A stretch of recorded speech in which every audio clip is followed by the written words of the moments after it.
From 1 to 10 Ethereum. Et ceci est du coup notre 3e épisode de la série pour essayer de faire un x10, donc de passer de 1 à 10 Ethereum, comme tu l'as compris avec mon magnifique accent anglais. Donc si tu n'as pas suivi les autres épisodes, je t'invite à y jeter un œil pour que tu te rendes compte un petit peu du parcours parcouru, car nous sommes aujourd'hui sur le 3e épisode et donc le 3e mois du challenge. Donc rapidement, le premier mois qui était le mois de mai, on a fait un peu plus de 0,2. Le mois de juin, on a fait un peu plus que 0,18 et on va voir aujourd'hui combien j'ai pu réaliser en juillet. Donc cette vidéo, ça va être surtout sur le thème de on prend les mêmes et on recommence, parce que lors du mois de juin, donc le mois précédent, j'avais fait un flip avec un NFT de la collection Genuine Undead. J'avais pu claim un élément également, un voxel de la collection Impostor Genesis qui n'avait pas été claim et que j'avais pu vendre. Et pour ce mois de juillet, nous allons du coup rester sur ces deux collections. Donc le premier flip qui a été réalisé, il a été réalisé sur un Impostor, donc que j'ai pu acquérir, j'ai plus les chiffres en tête, mais le floor price est autour de 0,3 aujourd'hui. J'ai pu faire un petit 16%, donc 0,05. Pas un gros profit, mais je crois que c'est les plus gros profits du mois. Donc ma stratégie, encore une fois, c'est plutôt de faire des petits flips, d'aller gratter 7, 8, 10, 15, 20% sur des collections assez solides et ne pas tenter des dégènes, d'aller faire des free mint ou espérer faire des x4 sur des collections sorties de nulle part, où c'est un peu plus le casino. Donc le deuxième flip a été réalisé avec la même stratégie qu'évoquée lors du mois précédent, donc c'est sur la collection Genuine Undead avec des traits assez rares, assez recherchés, comme celui-ci qui est le Paperboy, donc avec le béret. Donc pour les deux flips, la Genuine Undead que je vais te montrer coup sur coup, les deux c'est la même stratégie. J'ai fait un flip sur deux Paperboy, je vais même pouvoir te le montrer. Tac, le deuxième c'est celui-ci. Et je suis un peu sorti de ma stratégie sur ces deux flips. Donc c'est un enseignement à retenir de cette vidéo, c'est de rester sur le plan. Donc pourquoi je suis sorti de ma stratégie? Parce que comme tu peux le voir, les flips ne sont pas forcément avec des pourcentages ou des multiplicateurs impressionnants. D'ailleurs des multiplicateurs il n'y en a même pas. Et comme tu le sais, sur Ethereum, les frais sont assez élevés. Et pour optimiser tout ça, l'idée c'est que moi quand j'achète des NFT, je les fais sous offre pour payer moins de frais, et quand je les vends, je n'accepte pas d'offre pour payer moins de frais également, et ainsi tout optimiser. Donc c'est des frais par-ci, des frais par-là, mais comme tu le vois, j'essaye de faire pas mal de flips. Bon, pas mal, c'est relatif, 4 ou 5 par mois, c'est pas non plus la mer à boire, mais au bout de quelques semaines, quelques mois, ça peut éventuellement représenter pas mal d'argent et du coup pas mal de TH. Néanmoins, pour ces deux, et même pour les 3 flips Genuine Undead que j'ai fait ce mois-ci, je suis un peu sorti du plan. Donc j'avais pris un risque sur celui-ci et sur celui d'après, car c'était des traits que j'avais finalement payé assez cher. Je trouvais que le prix était pas très élevé par rapport au floor, dirons-nous. Je crois que je les avais achetés 0,19 ou 0,20 quand le floor était à 0,1, donc c'est aussi très risqué, parce que si le floor price de la collection descend, ces traits seront encore plus durs à vendre. S'il monte, on peut estimer que c'est plus facile, mais bon, on ne contrôle pas le marché et je n'ai pas forcément de boule de cristal. Et finalement, sur ces deux acquisitions, pour les deux, j'avais dépensé environ 0,2, donc 0,4 en tout. J'étais pas ultra à l'aise avec le fait finalement d'avoir bloqué autant de liquidités. Et j'ai gardé dans mon wallet quelques semaines ces NFT, et qu'en courant juillet, la collection Genuine Undead est montée à 0,15, 0,16 et peut-être même s'approcher des 0,17. Je me suis dit c'est le moment. J'ai listé un peu moins haut que ce que je l'avais fait auparavant, j'ai peut-être tenté 0,25 ou 0,30, j'ai dû relister à 0,22, 0,23. C'est parti, et j'ai pu réaliser mon flip. Donc comme tu le vois, pas grand chose sur celui-ci, un tout petit peu plus sur celui-là. Et pour le dernier, ça a été un peu la même stratégie, donc sur un trait que je t'avais déjà évoqué, qui est le Helmet, qui est un trait assez recherché. Là c'était un peu différent parce que c'était un NFT que j'avais réussi à avoir au floor price. Donc il ne m'avait pas coûté cher à l'acquisition, 0,09, quelque chose comme ça. Et quand la collection a pump, malheureusement mon helmet n'est pas parti comme mes Paperboy à 0,20, 0,21. Donc j'ai décidé malheureusement encore d'aller contre mon plan, c'est que j'ai accepté une offre à 0,15 je crois. Donc ça me fait quasiment 0,04 de bénéf. Donc pas grand chose, mais par rapport aux autres, c'est quand même un plus 36%, donc c'est pas négligeable. Si je peux faire plus 36% sur tous mes flips, je signe aussitôt.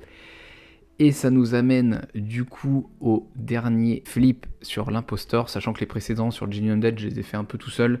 Je connais la collection, j'ai préféré aussi m'exposer un peu moins parce que je suis rentré aussi dans la collection beaucoup plus fort fin d'année 2022, au pic à 0,6 et 0,7. Donc il faut que j'arrive à récupérer cette mise là parce que le floor là on doit être autour des 0,13, 0,14, donc divisé par 4 ou 5. Donc pas génial, donc c'est vrai que quand je réachète des NFT, je me réexpose encore à la collection.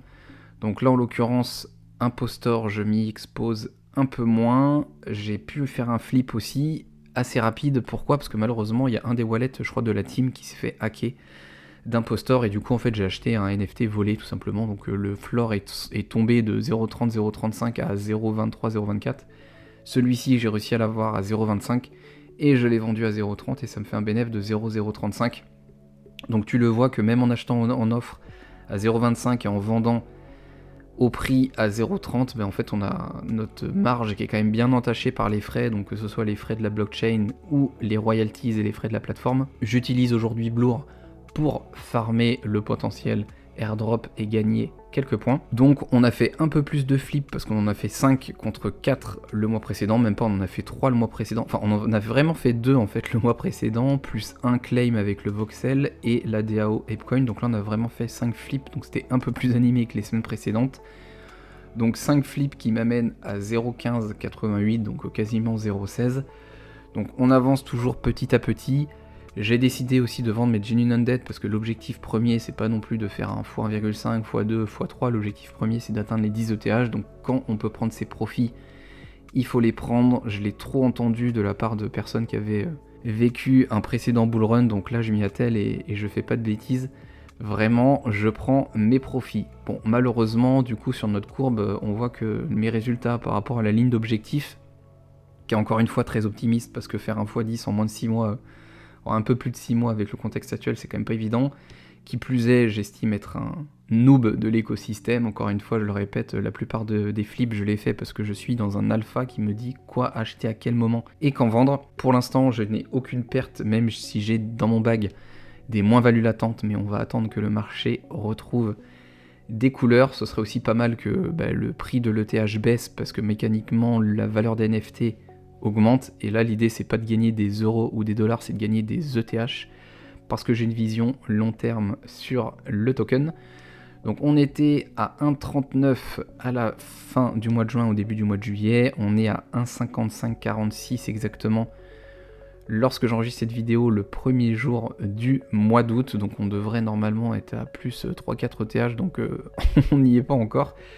Néanmoins, l'avantage c'est que je n'ai pas encore encaissé de perte, que je suis passé d'un bag, quand j'ai commencé le challenge fin avril début mai, de 1 à un bag de 1,55, donc ça me permet aussi de me positionner sur davantage de collections, et je change un peu ma stratégie. Pourquoi ? Parce que notamment celle que j'avais avec les Genie Undead, le problème de sniper des traits qui sont un peu recherchés à bas coût, ça oblige à regarder quand même la marketplace très régulièrement. Alors j'ai la chance de travailler à mon compte et à la limite de pouvoir le faire, mais en fait c'est ultra chronophage et je vais pas cracher sur 200 €, mais 0,15 ETH c'est 200 €, c'est pas 2000 ou 20 000, donc je vais pas m'amuser à faire ça toute la journée, ça va pas remplir le frigo. Donc l'idée, ça va plutôt faire des flips comme sur la collection Impostor, donc des collections qui sont peut-être un peu plus chères. Donc plus cher, 0,3, 0,4 éventuellement. D'une part, c'est cher en termes d'euros, parce qu'en termes d'euros, ça représente plusieurs centaines d'euros. Et c'est aussi cher par rapport au bag, parce que si je m'expose à hauteur de 0,3, 0,4, c'est tout de suite 10, 15, 20% de mon bag. Il suffit que je prenne 2 impostors par exemple, j'ai déjà quasiment la moitié ou un bon tiers de mon bag qui n'est que sur une collection, donc je m'expose quand même assez fortement. Donc j'ai décidé de rester sur la collection Impostor. Donc une fois que mon Impostor avait été vendu à 0,30, je me suis réexposé de suite sur Impostor, donc j'en ai repris un sous offre à 0,24 ou 0,25 si je dis pas de bêtises, et j'ai décidé un move un peu plus long terme, un peu plus risqué avec la collection notamment Chimpers. Alors encore une fois, ce que je fais dans cette vidéo n'est qu'un retour d'expérience, ce n'est pas un conseil en investissement, mais j'ai réussi à avoir un Chimpers à 0,38. J'estime que la collection est sous-cotée, elle était à 1 ETH il n'y a pas très longtemps. Donc si le marché retrouve des couleurs, ça devrait être assez simple de le revendre assez cher. Je l'ai déjà listé à 0,6. Aujourd'hui, le floor price est à 0,33 sur OpenSea quand j'enregistre cette vidéo, donc on verra ce que ça nous donne. L'inconvénient, c'est que ça va être des flips beaucoup plus long terme, mais l'avantage, c'est que proportionnellement, je vais aussi pouvoir gagner plus de TH, parce que si on fait plus 10, plus 15, plus 20% sur un NFT à 0,4, bah, ça a plus d'impact que si on fait ces mêmes pourcentages sur un NFT moins cher. Donc j'ai d'autres NFT qui sont moins chers, je vais pas forcément t'en parler pour pas non plus que tu fasses de bêtises avec mes vidéos, bien que tu sois un grand garçon ou une grande fille. Ouais, je t'ai donné quelques petits insights avec Impostor et Chimpers parce que j'estime que c'est un peu moins risqué, les autres j'estime que ça l'est un peu plus, donc je préfère ne pas t'en parler, même si chacun a son libre arbitre, on sait jamais. Donc voilà, je vais conclure cette vidéo ici, donc on est à plus 0,55 ETH en 3 mois, donc il va falloir se bouger un peu plus, cependant ce n'est pas évident parce que le marché est morose, qui plus est, les vacances sont là et ça se ressent. Il n'y a plus d'activité dans le Discord, il n'y a plus d'activité sur le marché, et encore je crois qu'il y a un peu d'activité parce qu'il y a des farmers qui se revendent leurs propres NFT pour farmer Bloor. Enfin bref, c'est un peu la galère, donc vivement la rentrée, que ça reprenne des couleurs. J'imagine que le mois d'août sera aussi calme, et on espère que ce soit un peu plus intéressant au mois de septembre. Donc si tu as réalisé des flips sur des collections similaires aux miennes, sur d'autres collections, n'hésite pas à m'en faire part, je pourrais peut-être me servir de tes retours pour m'améliorer ou à la limite éviter des bêtises. Et sur ce, je te dis à la prochaine.